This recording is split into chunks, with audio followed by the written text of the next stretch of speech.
Je vais vous demander de faire un tonnerre d'applaudissements pour notre première intervenante sous vos yeux. Mesdames, Messieurs, elle est venue spécialement pour vous ce matin. Je vous demande d'accueillir très chaleureusement Marine Leleu, s'il vous plaît.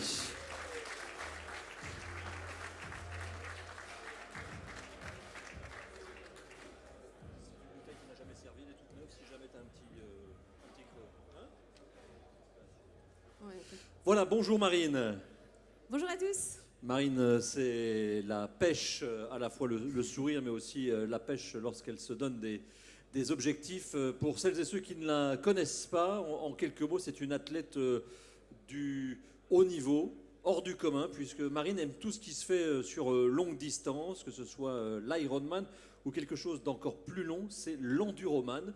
Ça porte pas très bien son nom, puisque ça s'appellerait Iron Woman, ce serait mieux.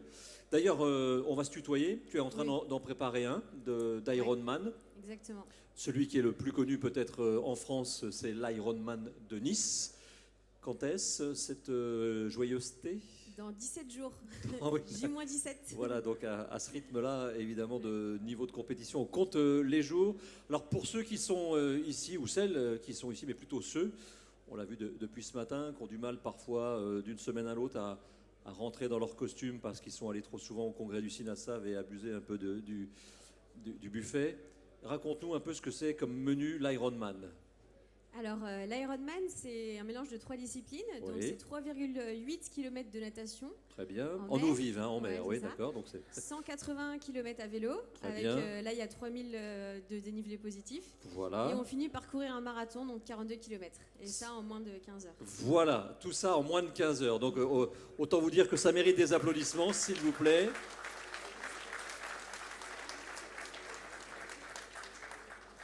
C'est quoi ton temps sur un Ironman? Mon meilleur temps, c'est 12h40.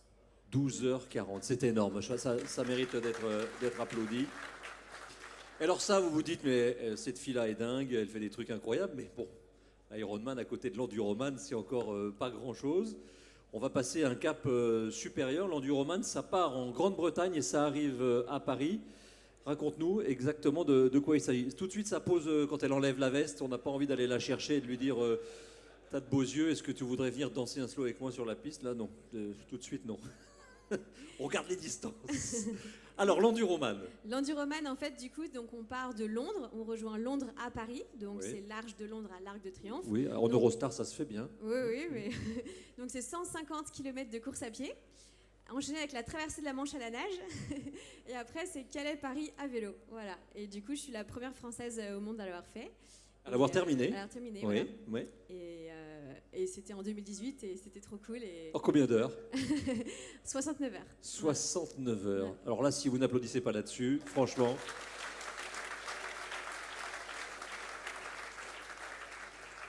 Donc voilà pour les spécialités donc, de Marine, notre invitée, Ironman, Enduroman, tout un tas de choses qui terminent par man, mais qui sont surtout des objectifs que tu t'es donnés, puisque c'est un peu le thème, voilà, dépassement de soi de cette troisième conférence. On va évidemment tourner autour de ce thème. Déjà, comment on arrive à avoir l'idée, un beau matin, de se lever et de faire déjà l'Ironman, pas forcément l'enduroman, mais de se dire, voilà, je vais faire quelque chose d'assez exceptionnel en termes de durée. Je dirais qu'il faut être curieux. Moi, je suis très curieuse et c'est vrai que j'ai commencé à faire du sport. Je n'ai pas commencé par faire ça. De base, je suis coach sportive, c'est mon métier. Et du coup, en fait, je coachais les gens et je pense que pour moi, le corps humain est la plus belle des machines du monde entier. Et je trouve que c'est super intéressant de voir comment le corps humain évolue, il change, il s'adapte à plein de choses. L'entraînement, en fait, au final, c'est de l'adaptation. Mais l'adaptation, on la retrouve dans tout, dans le travail, dans notre vie avec nos proches, nos amis, etc. Il faut toujours s'adapter aux environnements. Quand il y a la crise sanitaire, on s'est tous adaptés aussi comme on pouvait. Et du coup, moi, je me suis dit, je vais essayer de creuser, de comprendre un peu comment il fait le corps. Ok, j'ai commencé par courir un semi-marathon, puis un marathon, puis un Alpha Ironman, un Ironman. On ne peut pas aller toujours plus haut, toujours être dans la surenchère. Mais c'est vrai que c'est toujours intéressant de voir comment le corps réagit, comment il s'entraîne, comment il récupère. Et donc moi, j'étais vraiment curieuse de ça et de voir un peu comment je pouvais m'entraîner et de voir ce qui se passait sur mon corps et de voir tout ce que ça m'apportait aussi bien physiquement, mais même tout ce que je fais à travers le sport. J'apprends des choses sur moi qui sont énormes, vraiment. Donc Donc c'est simplement la découverte, l'envie de découvrir, la clé d'entrée. Le challenge aussi, moi je suis une femme de challenge, je suis pas une femme de chrono, à vouloir toujours faire des meilleurs chronos, mais c'est le challenge personnel et vouloir me dépasser, me montrer que je suis capable et dépasser mes limites et le faire intelligemment aussi. Ouais. Et alors après, quand on a fait Iron, Enduroman, on se dit autre chose? C'est vrai qu'on me pose très souvent la question en me disant mais maintenant qu'est-ce que tu vas faire, surtout que lorsque j'ai fini l'enduroman, j'avais 26 ans, donc 26 ans, je me suis dit qu'est-ce que je vais faire de ma vie en fait après sur ça. Et en fait moi je suis pas dans la surenchère et j'essaie toujours pareil d'être curieuse et de m'intéresser à plein de choses. Du coup on se lance d'autres petits défis. J'ai fait un triathlon du coup à l'aveugle, les yeux bandés, donc je me suis entraînée avec un guide pour aveugles. Encore une fois, le corps il s'adapte. J'ai appris plein de choses, j'ai découvert plein de choses. Et encore une fois, c'est le partage et de partager tout ça avec que ce soit sur les réseaux sociaux ou partager avec des gens qui me suivent ou même mes proches. Et c'est juste génial quoi. Donc voilà. J'ai une question quand même sur le triathlon à l'aveugle. Autant dans la piscine, dans un environnement clos, je vois bien. J'ai déjà vu aussi des images, et je pense que vous êtes plusieurs à les avoir vues, de gens courir avec des personnes en situation de handicap et malvoyantes, avec une petite corde pour un lien pour. Mais alors le vélo, c'est quoi? C'est un tandem ou oui. Ouais. Ah ouais, donc ça me rassure. Oui, Le vélo, c'est un tandem. Mais mine de rien, moi au début, je me suis dit que le plus dur, ça allait être la natation, qui allait me faire le plus peur et tout. Oui, Et le vélo plus facile, comme on est en tandem. oui. Et en fait, non. Ah Moi, oui. c'est le tandem qui a été le plus compliqué parce qu'on va 2 fois plus vite que quand on fait du vélo seul. Et j'étais habituée à faire du vélo seul. Et là, j'étais pas habituée à aller vite, pas voir, pas gérer les virages. Quand ils changeaient les vitesses, j'étais pas au courant. Donc c'était très bizarre. Alors que nager, de toute façon, quand on fait du triathlon, on se prend des coups tout le temps. Donc même si je voyais rien, je me prenais quand même des coups. Voilà. Donc encore une fois, on apprend. Voilà. Alors l'envie, la motivation, ça se travaille au quotidien. Quand on a maintenant, tu nous as expliqué donc tes motivations de départ, la clé d'entrée, donc la découverte, la curiosité. Mais après, ce qui est intéressant, surtout pour faire le parallèle avec le monde de l'entreprise, c'est la construction de tout cela. Quelles sont les étapes clés? Moi, je dirais qu'il faut se poser les bons objectifs, pas trop ni trop bas non plus. Je pense qu'il faut y aller à son rythme. Il faut s'entourer aussi des bonnes personnes. Pas forcément besoin de beaucoup de personnes, mais s'entourer des bonnes personnes et faire son petit bonhomme de chemin, pas forcément écouter les critiques des autres aussi. Et je pense faire les choses pour soi aussi, parce que souvent on a envie de faire comme le copain, la copine, comme le collègue, comme la famille. Mais en fait, non, ça marche pas. Si ça vient pas de vous, ça vient pas de votre cœur, ça marchera pas en fait. Voilà. Construire ça aussi sur la durée avec des objectifs accessibles, de petits objectifs intermédiaires. Oui, bien sûr, c'est vrai que c'est toujours. Moi, j'ai toujours plein d'objectifs et tout le monde me dit mais tu t'arrêtes jamais. Parce que moi, j'ai du mal à. Lorsque je finis quelque chose, c'est pas que j'ai peur, mais après, en fait, j'aime bien toujours avoir des objectifs pour toujours me maintenir. Alors, je fais pas tout le temps des Ironman, non, ne croyez pas ça. Là, ça fait 4 ans que j'avais pas fait d'Ironman, donc voilà. Mais oui, c'est tout le temps des petits objectifs, des petits challenges qui vont vous faire avancer et toujours pour ne pas lâcher. Et moi, il faut être aussi tolérant avec soi-même et il faut aussi être assez indulgent dans le sens où si on n'atteint pas ses objectifs, c'est pas grave. Savoir pourquoi on les a pas atteints, qu'est-ce qu'on n'a pas fait, qu'est-ce qu'il faut faire, se remettre peut-être en question. Et c'est vrai que le parallèle que je fais avec le sport, je le fais très souvent avec le travail. Moi-même, j'ai lancé une boîte et j'ai créé une boîte. Et au début, c'est pas facile de se lancer comme ça. Il faut pareil, de la motivation, il faut essayer de s'entourer des bonnes personnes. Pareil, il faut avoir des objectifs, pas trop bas. Et il faut y croire. Voilà. L'échec dans tout ça, comment on le prend? Ça dépend quel Il y en échec. a déjà. Moi, je dis, ça peut paraître peut-être hyper... En fait, moi, j'ai pas d'échec. Ou alors, ça m'est déjà arrivé d'abandonner les courses. Ça m'est déjà arrivé de ne pas prendre le départ d'une course ou de ne pas réussir. Mais je vois pas ça comme un échec. Je vois plutôt ça comme une leçon ou comme... c'était comme ça, j'ai appris d'autres choses. Ça m'a apporté plein de choses. Avoir mal au genou ou quelque part, devoir arrêter, en fait, c'est pas grave. J'ai plutôt écouté mon corps et je dois plutôt me dire... c'est bien, Marine, t'arrives à t'écouter et t'es pas non plus tête brûlée à dire vas-y, je suis une warrior. C'est pas vrai du tout. Donc, je suis aussi humaine. Et moi, je pense que les échecs, il faut prendre du recul. Alors, peut-être que sur le moment même, pour moi, c'était un échec, mais avec le recul, c'est pas un échec, c'est parce qu'on apprend, on fait les choses différemment après, et ça nous permet aussi d'avancer, je pense, à notre rythme. crois que c'est Nelson Mandela qui disait je n'échoue pas, mais j'apprends à chaque fois. Donc voilà, c'est la même école de vie. Sur la motivation, la construction de la motivation au quotidien, on est tous des êtres humains, nous ne sommes pas des machines, et tu l'as dit, il y a des jours où on est moins bien, que ce soit physiquement, mentalement. Est-ce qu'il y a des trucs et astuces pour continuer à avancer malgré l'environnement qui peut nous envoyer des messages négatifs? Oui, bien sûr, ça arrive. Hein. Moi, il y a des moments, j'ai pas envie de m'entraîner, il y a des moments, j'ai pas le moral, il y a des moments, ça va pas. Bah, je pense qu'en fait, c'est normal, c'est la vie. Je pense qu'il faut se demander pourquoi on n'a pas envie. Est-ce qu'il fait pas beau? Est-ce qu'on est fatigué? Est-ce qu'on a la flemme? Ce qui peut être ok, hein, voilà. On ne peut pas être tout le temps motivé. Ça marche pas, mais il faut savoir pourquoi en fait et le savoir. Après, moi, ce que j'ai toujours, il y a une différence entre être motivé et être discipliné. En ce moment, je suis pas hyper motivée pour m'entraîner, mais je suis disciplinée. C'est ce que je disais, c'est que ce matin, j'avais le train à 7h20 à la gare de Paris pour venir ici. Écoutez bien. Et bah, à 4h30, qui c'est qui courait dans les rues de Paris? Bah, c'est moi, parce que j'ai mon Ironman qui arrive. Si j'avais pas cet objectif-là, j'aurais jamais été courir à 4h30 ce matin. Bah, je suis disciplinée, en fait. Et faut faire les différences avec ça. Et... Voilà. Jean-Pascal Chirac qui court régulièrement, mais qu'à partir de 5 heures, lui, voilà, à partir de 5 heures, apprécie le fait de s'être levé tôt. Combien tu as fait ce matin? 10, tranquille. 10, tranquille. En combien de temps? Je sais pas. Ouais, 10 minutes. Non, 45 minutes. 45 minutes. C'est pas trop. C'est bien.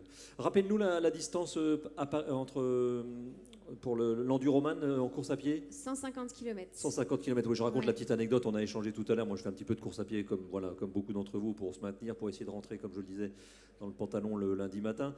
Et quand j'ai vu son temps, j'ai vu, elle faisait 6 minutes au kilomètre, un petit peu en dessous de 6 minutes.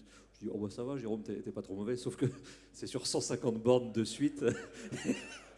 Et moi, j'en fais 10 avec difficulté. Donc voilà, c'est simplement pour montrer l'immensité de la performance. Donc on a parlé de la motivation tout à l'heure. C'est assez symptomatique d'ailleurs, et les sportifs de très haut niveau le font avec ces objectifs. Tu as décompté les jours vis-à-vis de l'Ironman. Donc à 17 jours, ça c'est important aussi de savoir ce que tu dois faire. Tu nous l'as dit d'ailleurs, tu es allé courir ce matin, que chaque jour correspond à un planning précis, et c'est un peu préparé dans la vie du chef d'entreprise, c'est-à-dire qu'on ne peut pas tout faire le même jour et entasser des tâches différentes. Voilà, il faut bien séquencer les choses.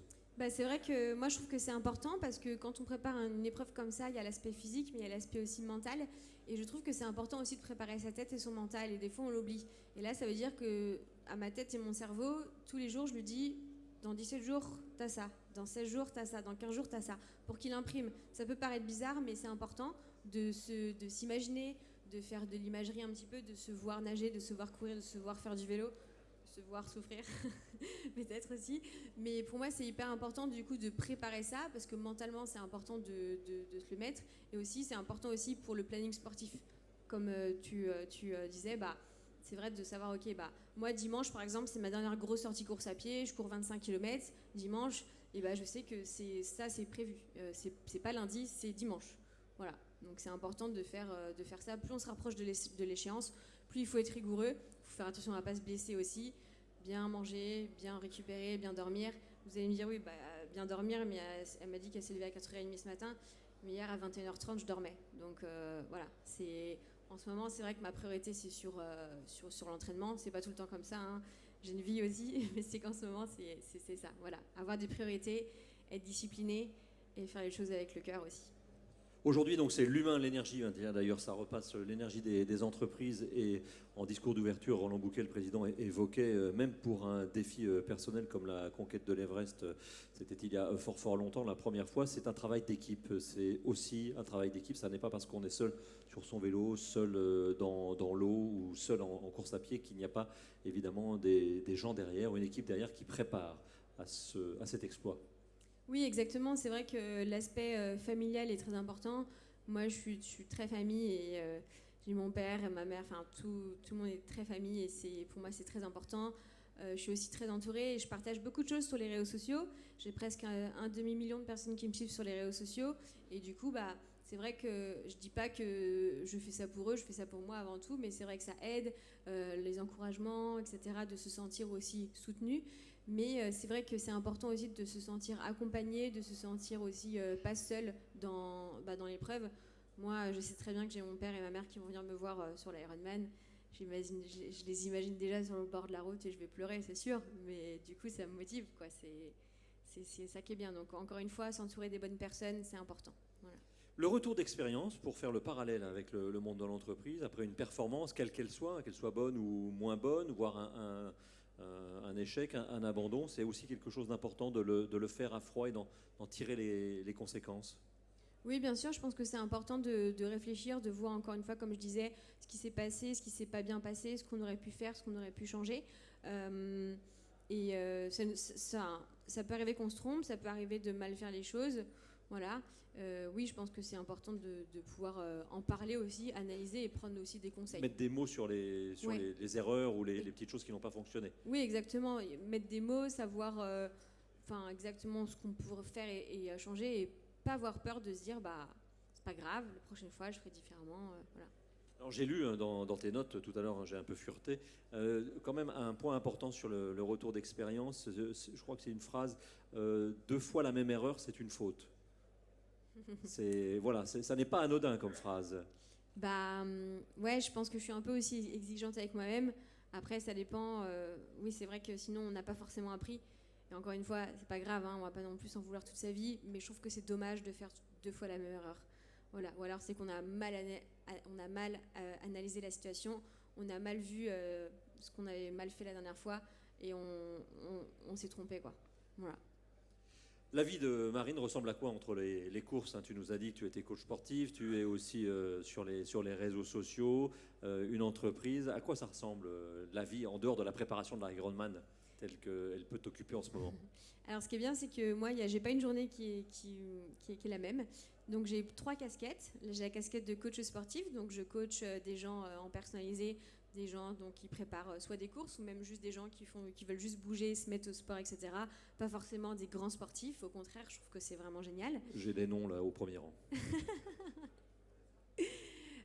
Donc voilà, je fais ça depuis 2012, ça me rajeunit pas, mais voilà. J'aime bien, ça ne me rajeunit pas. Elle est née en 91, ça ne me rajeunit pas. Et après, j'ai la casquette du coup de chef d'entreprise. Donc j'ai créé ma marque, mon entreprise avec mon associé qui s'appelle Liv. C'est une marque de chaussettes, pour l'instant, qui est made in France. C'est fait à Mont-Soleil-Mines, près de Dijon. Donc on essaie de se développer. Ce sont des chaussettes pour sportifs ? Non, pas forcément. C'est des chaussettes de la vie de tous les jours qu'on peut mettre aussi pour le sport. Comme ça, on touche plus de monde. Voilà. Des fois, on fait des salons, on fait des boutiques éphémères, etc. Et même moi, c'est un gros challenge parce que moi, j'ai jamais été dans la création de produits, aller démarcher des usines, aller démarcher des magasins pour être en vente chez eux. Et encore une fois, j'apprends, je suis curieuse et c'est génial. Jamais de ma vie, j'aurais pensé faire ça. Et la troisième casquette que j'ai, donc c'est la créatrice de contenu sportif sur les réseaux sociaux. Je partage pas mal de choses sur les réseaux sociaux. J'ai une chaîne YouTube aussi. Je partage un petit peu des conseils. Voilà, et c'est vrai que c'est toujours génial quand dans la rue on me demande des photos, on me demande des conseils, on me dit que je les motive à faire du sport et à bouger, c'est juste trop cool en fait. Voilà. Un mot avant de passer la parole à la salle pour échanger pour les questions. Des conseils, alors bon, on a tous évidemment nos propres idées, mais pour les managers qui sont très stressés, on a parlé tout à l'heure des difficultés à la fois de recruter, des difficultés pour former, difficultés peut-être aussi de suivre toutes les affaires qui rentrent dans une entreprise. Quels seraient les conseils à prodiguer de la coach que tu es pour allier la vie en entreprise et le bien-être physique? Je dirais que le sport, ça apporte beaucoup de choses. Et de faire du sport, ça ne veut pas dire qu'on est à fond dans son sport et du coup on travaille moins. Au contraire, moi, j'ai jamais été aussi productive en ce moment, que je m'entraîne beaucoup et je suis très productive en ce moment au niveau de mon travail. Je pense que c'est une certaine rigueur aussi. Et le sport, ça apporte beaucoup de choses. Ça permet de se vider la tête. Et j'en parlais tout à l'heure avec Nicolas aussi, c'est que moi, quand j'ai besoin de réfléchir à quelque chose, quand j'ai besoin de dire quelque chose à mon associé ou quand j'ai besoin de mettre des mots sur quelque chose, je prends mon vélo, je vais rouler des heures et je trouve les réponses. Ça peut paraître bizarre, mais je vous parle du sport peut-être comme je fais moi à l'extrême ou pas, mais beaucoup. Ou même quand je cours, des fois, je me récite des choses à tout fort, etc. Et ça m'aide énormément. Ça m'aide aussi à me canaliser, à évacuer. Et après, c'est beaucoup mieux et j'évacue mon stress. Donc après, je vous dis pas d'aller traverser la Manche, mais je peux peut-être vous conseiller juste de faire du sport, peut-être 2-3 heures par semaine. Ça vous permet aussi peut-être d'évacuer, de souffler. Quand vous faites du sport, vous n'avez pas votre téléphone, vous n'avez pas les mails, vous n'avez pas tous les trucs et tout. Et vous pensez à vous, et soyez des fois un peu égoïste. Juste de penser à vous, ça vous permet de vous recentrer, de repenser vraiment à vous, ce que vous voulez, ce que vous avez, reprendre les idées en clair. Et moi, c'est vrai, le fait de faire du vélo, je suis dans la nature, je vois les arbres, etc. Ça peut paraître un peu fleur bleue, mais je suis pas la tête sur mon téléphone, mon ordinateur, de la musique, des gens, etc. Et c'est important, soyez égoïste et vous verrez que si vous êtes mieux avec vous-même, vous serez mieux au travail avec les autres. C'est beau ça. Merci Marine pour ces conseils. Y a-t-il des questions, envie d'échanger avec Marine avant que vous n'ayez peut-être un bras qui se lève? Moi, je voudrais que tu nous racontes comment on se sent dans l'eau quand on traverse la Manche. Voilà, j'ai juste, on fait tous un peu de natation pour rigoler comme ça.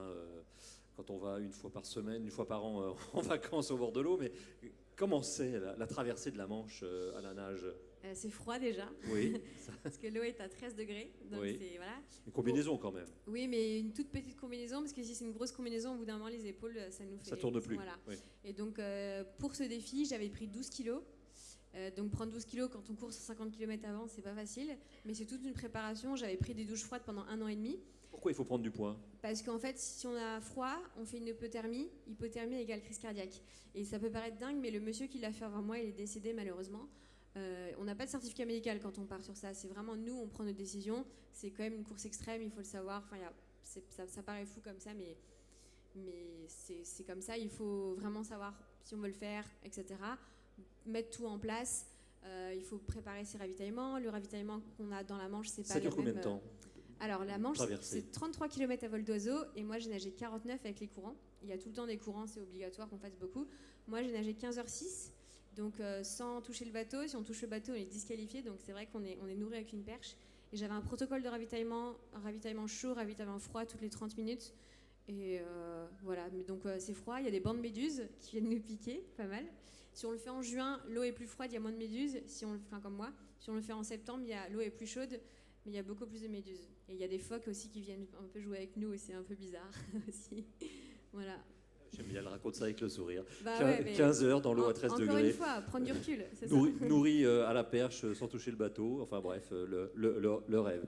Roland Bouquet qui rêve d'une thalasso prochainement a une question pour toi, Marine. Oui, Marine, merci pour ce fabuleux témoignage. Alors, on a vu tout à l'heure un adhérent qui faisait faire des cours de théâtre finalement à ses salariés. Est-ce que demain, une question, ça serait de bon ton en tout cas de faire des cours de sport, organiser des cours de sport, et est-ce que toi-même tu fais ça en entreprise? Oui, je fais ça en entreprise, c'est assez demandé, et c'est vrai que c'est vachement intéressant parce que ça permet aux gens qui se voient toute la journée en tenue de travail, en costard et tout, de se voir en short, en legging et à pouvoir transpirer et penser à autre chose, et encore une fois lâcher la pression, lâcher toutes les questions, etc.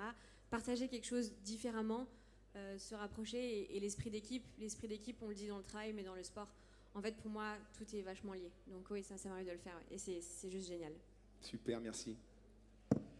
Jean-Pascal, tiens, Roland te passe le micro. Merci, oui. Alors, est-ce qu'à ce niveau de compétition en extrême, vous êtes nombreux? Est-ce qu'il y a une forme un petit peu de corporation de ce sport? Un syndicat, par exemple? Non, sans être un syndicat, mais au moins des équipes. Voilà. Parce qu'on est effectivement dans un sport très individuel, très difficile. Et donc, la bonne question, c'est est-ce qu'effectivement, vous vous reconnaissez entre vous, ou est-ce que vous êtes simplement tous en compétition l'un par rapport à l'autre? Non, moi je suis pas dans la compétition du tout. Au contraire, je trouve qu'on est tous dans l'entraide. Enfin, pas tout le monde, mais moi personnellement, je suis dans l'entraide et dans le fait de partager. Encore une fois, moi le mot clé que j'utilise tout le temps, c'est le partage. Et c'est vrai que non, on se donne des conseils. Quand je vais courir avec des amis, s'ils courent moins vite, je cours avec eux. S'ils courent plus vite, ils ralentissent un peu. Voilà. Et c'est vrai que oui, c'est un sport individuel, mais au final, je pense qu'on est très, très liés tous ensemble et on se soutient pas mal. Donc il n'y a pas non plus beaucoup de personnes. Moi, vous êtes combien au niveau européen, voire mondial, à être capable de faire ça? Par exemple, l'enduroman, moi je suis la 28e personne au monde à l'avoir fait. Là, il y en a, je crois qu'il y en a 40 pour l'instant là. il y a un Français qui prend le départ d'ailleurs dans 2 semaines. J'ai trop hâte de le suivre là, je suis à fond là. Mais du coup, il n'y en a pas beaucoup. Après, ceux qui font des Ironman, là, donc l'Ironman de Nice, je crois qu'on est 3000 au départ. Donc oui, il y a quand même beaucoup de gens, mais par rapport au monde, c'est pas une grosse... voilà. Mais c'est marrant parce que... C'est international ou c'est international? Oui, en fait, Ironman, donc c'est un triathlon, donc c'est international. Moi, j'en ai fait aux États-Unis, j'en ai fait un peu partout, comme des marathons. En fait, et puis c'est juste génial. En fait, je trouve que le sport, c'est le seul moment et le seul lieu, c'est la seule chose au monde où il n'y a pas de religion, il n'y a pas de guerre, il n'y a pas d'âge, il n'y a pas de... En fait, on est tous ensemble, on fait tous la même chose, et qu'on soit un homme, une femme, débutant, confirmé, et c'est juste trop beau en fait. Bravo. Merci. Notre question pour notre invité, pour Marine. Ah bah, Vincent. Plus vite. Oui, mais c'était. Oh le... Non, je rigole. J'aime beaucoup ça, j'aime beaucoup. Pour compléter la question tout à l'heure de Roland, donc c'est clair que tout ça, ça s'applique donc à nous, responsables d'entreprise, dans la recherche de la performance, mais également dans notre rôle de manager. C'est comment est-ce qu'il existe des principes que tu peux appliquer dans ton rôle de coach sportif pour justement transmettre, entretenir cette recherche de la performance, cette envie, des choses toutes simples que peut-être on ne connaît pas et qui peuvent nous aider dans notre management justement à faire grandir et améliorer la performance de nos collaborateurs et la maintenir. Très bonne question. C'est vrai que moi, je dis toujours qu'il faut, c'est un peu comme dans tout, la communication. Il faut déjà beaucoup communiquer. Demander aux gens qu'est-ce qu'ils veulent vraiment, parce que des fois, ils ne se posent pas la question qu'est-ce qu'ils veulent. Ils suivent un peu le groupe, ils ne savent pas trop qu'est-ce qu'ils veulent vraiment. Et je pense aussi discuter et s'adapter aux personnes. Je ne sais pas si ça peut s'appliquer pour vous, mais moi, par exemple, quand je donne un cours de sport avec des personnes qui ont différents niveaux, et en fait, ils peuvent tous faire la même chose avec des niveaux peut-être un peu différents, mais ils font tous la même chose. Donc, ils se sentent tous ensemble en équipe, mais chacun individualisé. Et peut-être faire après, à la fin, un petit feedback sur « Ah ouais, ça c'était vraiment très très bien, juste ça, fais attention à ça la prochaine fois ». Ou peut-être sur une séance ou sur un moment, dire « Ok, aujourd'hui, tu vas plus travailler sur ça. Toi, tu vas plus travailler sur ça. Toi, plus sur ça ». Et du coup, se concentrer plus sur quelque chose de précis. Et après, du coup, pouvoir changer un petit peu... voilà. Et peut-être aussi se fixer des objectifs. Encore une fois, pas trop bas, mais c'est vrai que c'est assez stimulant. Et parce que, comme je dis, avec un objectif, on a de la discipline. On n'a pas forcément la motivation, mais on a la discipline. D'abord, profond respect pour la performance, mais aussi les messages autour. Le vélo, la natation, la course, c'est pas du tout les mêmes aptitudes, les mêmes nécessités. Comment on fait pour s'entraîner avec 3 disciplines, voire peut-être certaines antinomiques? Alors oui et non, parce que c'est des sports, en fait, c'est des disciplines qui sont pas pareilles, mais c'est des disciplines endurantes, sur de la longue distance. À côté de ça, moi, je fais un peu de crossfit, je fais aussi un peu d'haltérophilie. J'ai réduit beaucoup, en ce moment, j'en fais pas parce que du coup, c'est pas du tout la même filière. Mais il faut savoir que le vélo, si vous faites du vélo, ça va vous aider sur la course à pied. Parce qu'en vélo, vous allez pouvoir travailler la puissance dans les jambes, que vous allez vous en servir sur de la course à pied. Avant, moi, j'étais que coureuse de marathon. J'ai commencé le triathlon, j'ai explosé mes temps en course à pied alors que je courais beaucoup moins. Parce que j'ai gagné en puissance dans les jambes, j'ai gagné en explosivité. La natation, le seul truc, c'est qu'il faut la technique. Une fois qu'on a la technique en natation, la condition physique, on l'a eue avec le vélo, le cardio du vélo ou de la course à pied. Voilà. À côté de ça, donc il y a la natation, le vélo, la course à pied, mais il faut aussi penser à faire aussi du renforcement musculaire pour ne pas se blesser, protéger ses articulations. Parce qu'on a quand même beaucoup d'impact. Voilà. Donc en fait, il y a 4 sports, je dirais, dans le triathlon. Il faut aussi prendre soin de soi, prendre soin de son corps, voilà, faire des petits exercices qui sont peut-être pas très drôles, mais pour protéger aussi ses genoux, ses articulations. Et moi, ce que j'ai toujours, j'en fais beaucoup, mais je me suis jamais blessée de ma vie, à part des accidents que j'ai eus, voilà. Et parce que après, moi, je suis pas dans la performance, vouloir faire des temps et des chronos, mais en fait, au final, une fois qu'on a la technique de chaque sport, ça fait des ponts et des paliers. Voilà. Ça, c'est Roland qui fait. D'accord, très bien, Roland. Merci, il Roland. Vite, là. Ouais. Il a réussi à courir 4 ans d'un coup, c'est bien. Hein. Donc on a 3 disciplines qui sont la natation, la course à pied et le vélo, 3 disciplines qui sont assez spectaculaires, 3 disciplines qui sont olympiques. Est-ce qu'un jour l'Ironman a une possibilité d'être une discipline olympique ? Alors, il est déjà olympique, mais pas en format Ironman. En fait, en format S. Donc, en fait, c'est le triathlon. En fait, Ironman, c'est une licence Ironman, mais si on fait un triathlon XXL, pardon, c'est la même chose qu'un Ironman. En fait, dans le triathlon, il y a le S, donc c'est 500 mètres de natation, 10 de vélo, 5 de course à pied. Après, il y a un peu plus, ou XL, je sais plus. Et après, il peut y avoir du 1500 natation, 40 vélo, 10 courses à pied. Ça, c'est la distance qui est aux Jeux Olympiques. Et après, donc, il y a l'Alpha Ironman, ou le triathlon M. Donc, c'est 2 km natation, je crois, 90 vélos et 21 courses à pied. Voilà. Donc, encore une fois, on y va petit à petit. Et donc, la distance qui est aux Jeux Olympiques, c'est le M. Voilà. Qui est plus rapide. Donc c'est olympique.